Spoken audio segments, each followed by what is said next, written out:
So, Chapter 2 of Unit 3 um, differentiates culture in different specific ways.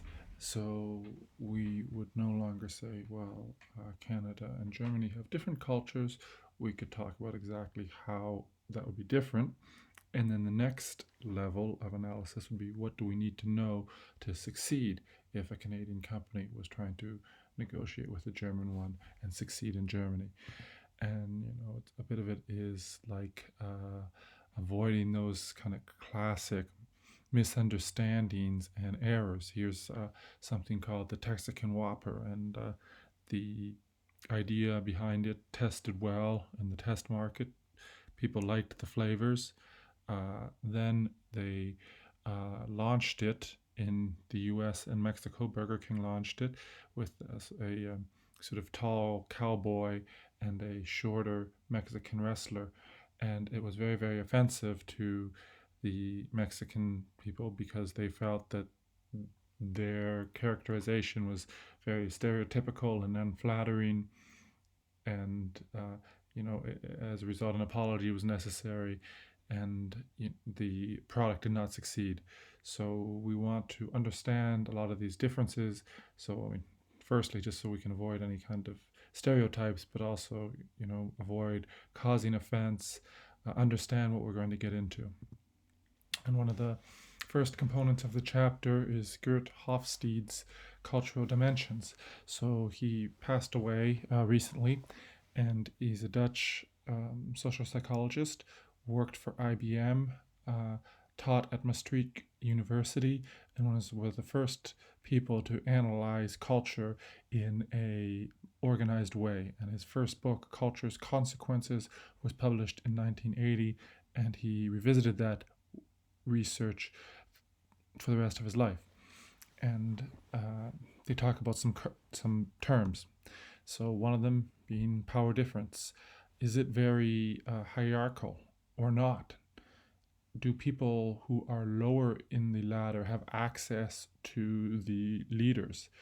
Are the leaders seen as strong, as very admirable figures? Are they seen as approachable? Are there any types of routines? In some countries, like China, you wouldn't necessarily speak to the president of the company, but in a small business in North America, you certainly could. And a low power distance culture tends to allow more connection, give people more choice and responsibility. You don't always just have to listen to the company or listen to the president. You can make your own decision.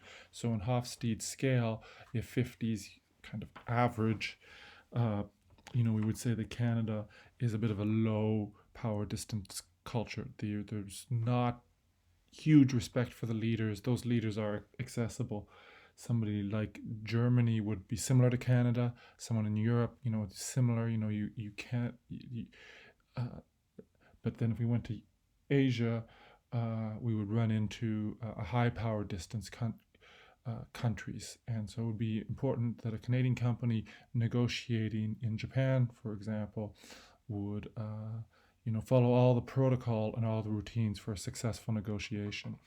It's a bit like each individual business. You may have heard of a tall organization. That's the organization here on the top, with many levels between the entry-level employee and the CEO. There's many, many levels of manager. So it's very hard for someone in the bottom levels to get their idea to the top, whereas a flat organization has a small number of levels between the frontline staff and the president, and again, it can facilitate communication. So sometimes these high power distance countries, communication from the bottom to the top can be challenging. So risk avoidance or uncertainty avoidance is the next category. Is it okay to have some risk, a chance that the deal might go badly in exchange for a possible greater return? Or is it better to take the sure thing? North America, it's okay to gamble a bit, to have some uncertainty. Canada is pretty average as a country in terms of uncertainty avoidance. Europe would be slightly more risk averse.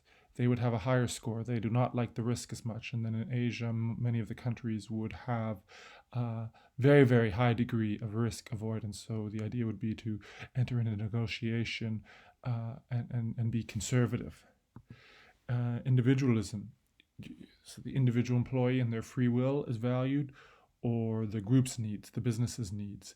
So North American countries tend to score highly on the individual scale. We value that sort of individual compensation, the lifestyle of the business person who's succeeded and has become rich. Europe less so, and then in Asia, for example, the company, the group, is most valued. You may have issues with this term, but it's the one that Hofstede used, and it is still used to describe this categorization. A masculine culture talks about status, wages, about being successful. Enron would be very, very masculine as a culture because they had the ranking of all the employees, separate escalators, special offices, special perks. Being a successful person, was valued highly there, and it turned out at the expense of the company. And a feminine culture emphasizes, some of the non-monetary things, being a good listener, being a good friend. So, Canada and Europe might be more on the middle of the pack. The US might be higher than Canada, and some of the countries in Asia really emphasize, like Japan, very much emphasize position. So time orientation, are we looking for a short-term gain, like something that will happen in the next couple of months and years, or something that'll be a more prosperous arrangement? Are we trying to get just a contract for a specific transaction, or a long-term relationship that will help both companies benefit? And so North America can be very, very short-term, low. The score is how long-term are you oriented. So Canada is a 36, and North America very, very short-term oriented. Europe and Asia more willing to take a long-term, let's grow the company, let's take, let's look at the big picture, so to speak. And again, is this going to be just for one deal or a longer term? You might see how Donald Trump relates to other individuals during the coronavirus crisis. He has a very, very short-term perspective. He would like to win right away, whereas someone such as a doctor like Dr. Fauci might take a more longer term of let's make sure everyone's healthy and being careful before we proceed. Indulgence, is it, free to, I guess, what's the better word than indulgence? Is it okay to, live a high quality of life, to have fun? Is it okay to treat yourself, versus should you be conservative and follow the routine and follow the norms? It's like, should you buy a sports car with all the options, or should you buy the same car that everyone else has on the neighborhood? Some question like that. And in North America, indulgence is a bit high. In other parts of the world, it's going to be lower. Here is a good website, hofstedeinsights.com, and then you can easily get to the compare countries option from there. Hofstede-insights.com/product/compare-countries, and it gives you the chance to compare any country that you want, and you can make a little chart like this to see how different countries in the world compare. And I would say, hey, pick Canada and a kind of the country that interests you and see if there are some key differences, or may not be. Also, these are very, very self-explanatory. The time perception, that is, which countries, in Switzerland, you need to show up on time. In Latin America, that is not as necessary. What about eye contact? crossing your arms, sitting back, or having your back straight. Language is very obvious. Is it okay to be, in someone's personal space or not? Is it okay to sort of have someone dressed ostentatiously, or to have sort of everyone dressed sort of the same way? Individualism or collectivism. Context of communication. What that means is, in Asia, some of the countries might have extensive routines and detailed behavioral norms. It's important to follow them. But other places it can be more relaxed. In Canada, it can be more relaxed and informal. And so just to go through that, it's the Hofstede part tends to be a little more academic, but this is still information that I think you can quickly memorize. And just one more thing, when you're thinking about the communication, what is the goal of the business agreement? Is it a contract, something short term, like let's produce our next batch of clothing in an export processing zone for the next year, or let's have a relationship that's going to outlast those who negotiated the deal? And that might change the perspective from win-lose, which is the idea the negotiation is just a pie. If I take a bigger piece of the pie, your pie becomes less. It's a zero-sum game, so to speak. One person, their job in negotiation is to get all that they can, even at the expense of their partner. Or maybe more win-win. A relationship could be something where both parties get something good, where there's a compromise, where let's make the pie bigger by working together, and then because the pie is bigger, our pieces will become bigger. And that, it's important to keep that in mind. Are you going to be very adversarial in your negotiations, or are you looking at things at different ways to see if you can expand it?